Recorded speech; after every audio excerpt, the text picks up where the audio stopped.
Pour le 24e camp de mobilisation, une importante manifestation est prévue à Strasbourg, où un appel international a été lancé.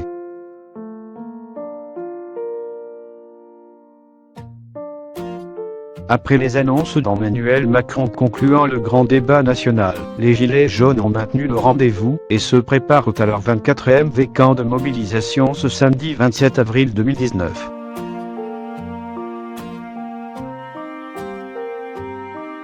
Le nombre de personnes mobilisées décroît depuis plusieurs semaines, selon le ministère de l'Intérieur.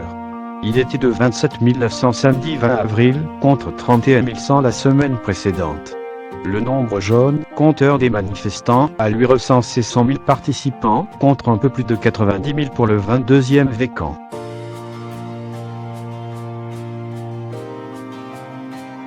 Un appel international à Strasbourg.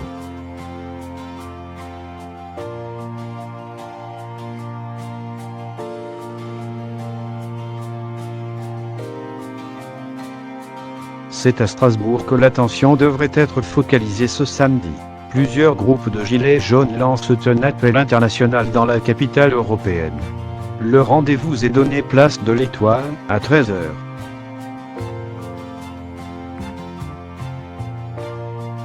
Des affiches en plusieurs langues, allemand, espagnol, italien, anglais ou encore néerlandais, sont disponibles en ligne pour les manifestants étrangers, et une vidéo d'appel à la mobilisation a été publiée, également en plusieurs langues.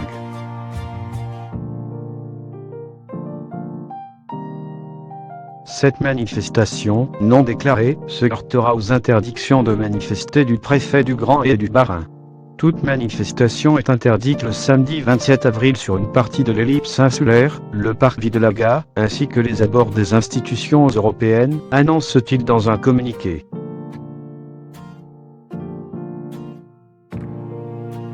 Quelques rendez-vous à Paris.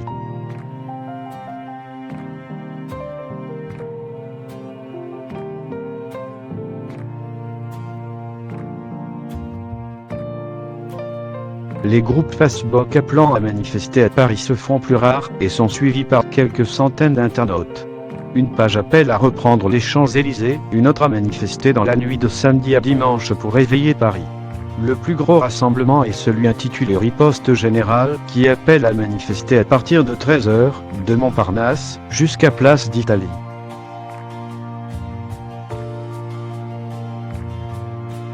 La préfecture de police a toutefois interdit ce samedi tout rassemblement de personnes se revendiquant des Gilets jaunes et avenue des Champs-Élysées, dans un périmètre comprenant la présidence de la République et l'Assemblée nationale, ainsi que dans le secteur de la cathédrale Notre-Dame de Paris.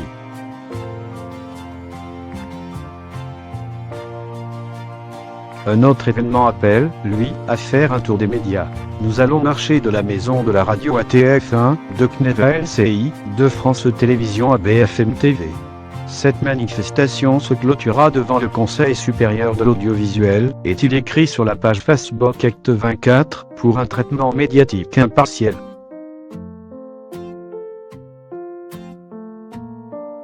D'autres appels en France.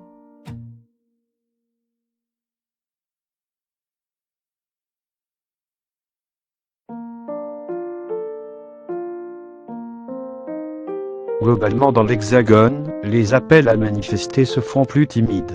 Malgré des interdictions de mobilisation, des rassemblements sont toujours annoncés à Lyon, Bordeaux, Lille, Toulouse ou encore Rennes, où une manifestation interrégionale est prévue, rapporte Ouest France.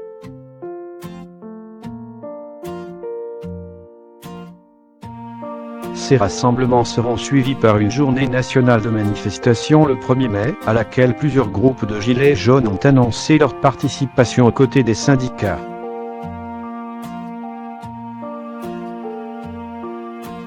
Après la conférence de presse, le bulletin de note d'Emmanuel Macron.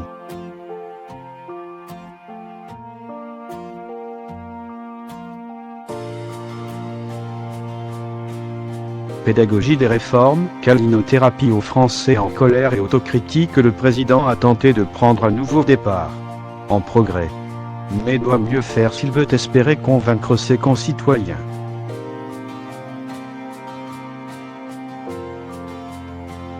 C'était jour d'examen, jeudi, dans la salle des fêtes de l'Élysée. Plus de 300 journalistes avaient investi les lieux pour juger l'exposé tant attendu du président de la République. Sujet de ce grand oral. Présenter un acte du quinquennat susceptible de répondre aux attentes des Français en colère. Consigne. Après un exposé liminaire d'1 heure, répondre aux questions de la presse.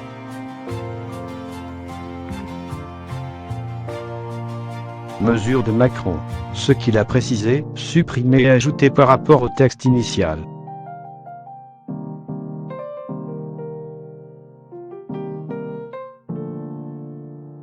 S'exprimant avec calme et clarté, Emmanuel Macron a d'abord donné lecture d'une copie sans surprise. Mais comment pouvait-il en être autrement puisque le contenu de son devoir avait fuité après le report de l'épreuve initialement prévue le 15 avril ? Pédagogue de sa propre politique, il a tenté de combattre ce sentiment de déjà-vu en mettant son action en perspective. Le cap de l'action gouvernementale, perdu pendant 5 mois de crise psychosociale, a retrouvé de la lisibilité.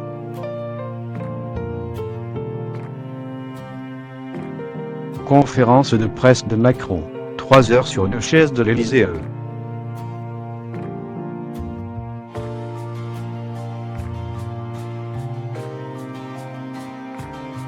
Reste que les grands axes de sa politique ne sont pas destinés à changer.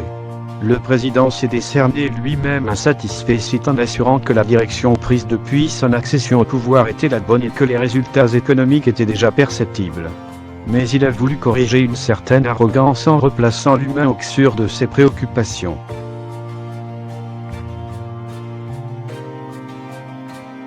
Pour répondre au sentiment d'injustice fiscale, sociale et territoriale exprimé par le mouvement des Gilets jaunes, il a suivi un plan classique de président en difficulté multipliant les promesses. Réforme institutionnelle participative, baisse d'impôts ciblés sur les classes moyennes, nouvel acte de décentralisation, réorganisation des services de l'État, pacte productif pour le plein emploi en 2025, nouveau système de retraite universel, débat parlementaire annuel sur la politique migratoire et même conseil de défense écologique et convention citoyenne pour mettre le climat au cœur du débat.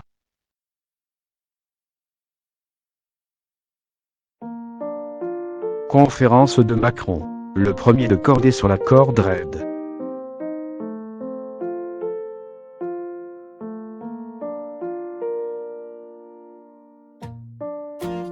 On voit par là que l'exercice fut plutôt complet. Comme à son habitude, le chef de l'État a confirmé sa maîtrise technocratique.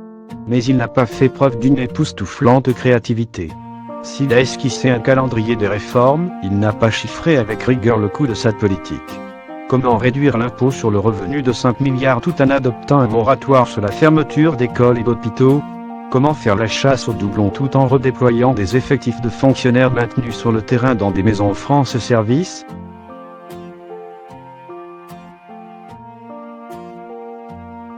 Balayant ces contradictions d'un revers de main, le président a renvoyé les questions d'intendance à son Premier ministre. Et qui des résistances farouches que ne manqueront pas de susciter certains de ces projets ? Comment faire avaler au Sénat une réforme des institutions qu'il refuse depuis 1 an ? Que diront les chefs d'entreprise des suppressions de niches fiscales censées être compensées par une baisse générale d'impôts sur les sociétés ? Comment les grands corps de l'État vont-ils réagir à l'annonce de leur liquidation pure et simple ?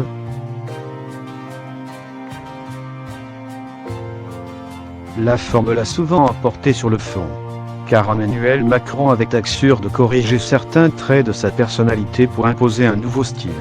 À plusieurs reprises, il a regretté ces expressions malheureuses qui firent polémique tout en soulignant que ces saillies avaient parfois été sorties de leur contexte. Ce mea culpa, déjà exprimé à plusieurs reprises, lui permettra-t-elle de retrouver la faveur de ses concitoyens ? Diriger, c'est accepter de ne pas être populaire, a souligné Emmanuel Macron.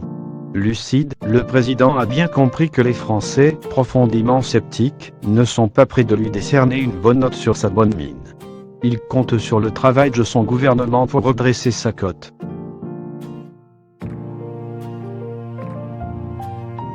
Les notes d'Emmanuel Macron.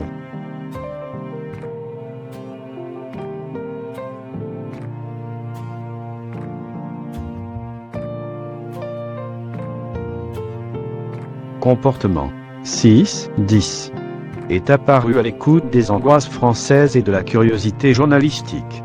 a reconnu son impatience et regretté ses provocations arrogantes du début de mandat. Ses engagements à procéder aux réformes en tenant compte de l'avis des citoyens et des corps intermédiaires devront être validés.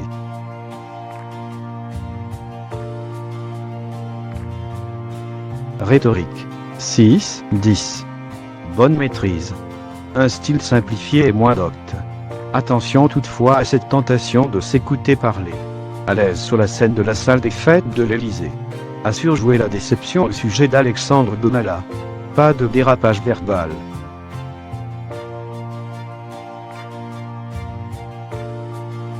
Arithmétique. 3-10.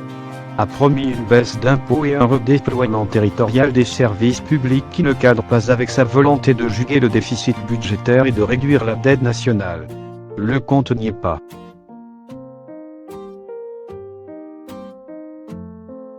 Sciences naturelles. 3-10. L'engagement volontariste pour le climat reste flou hormis la création de 2 machins, un comité gouvernemental et une assemblée citoyenne.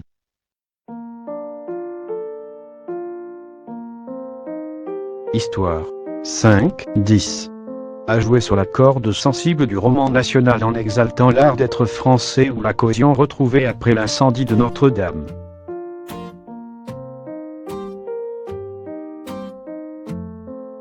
Géographie.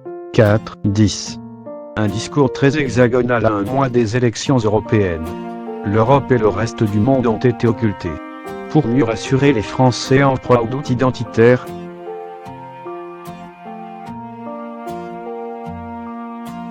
Instruction civique. 6-10. A insisté sur la dilution de la morale collective. A rappelé que la revendication des droits devait s'accompagner de l'accomplissement de quelques devoirs sans pour autant sermonner ses concitoyens.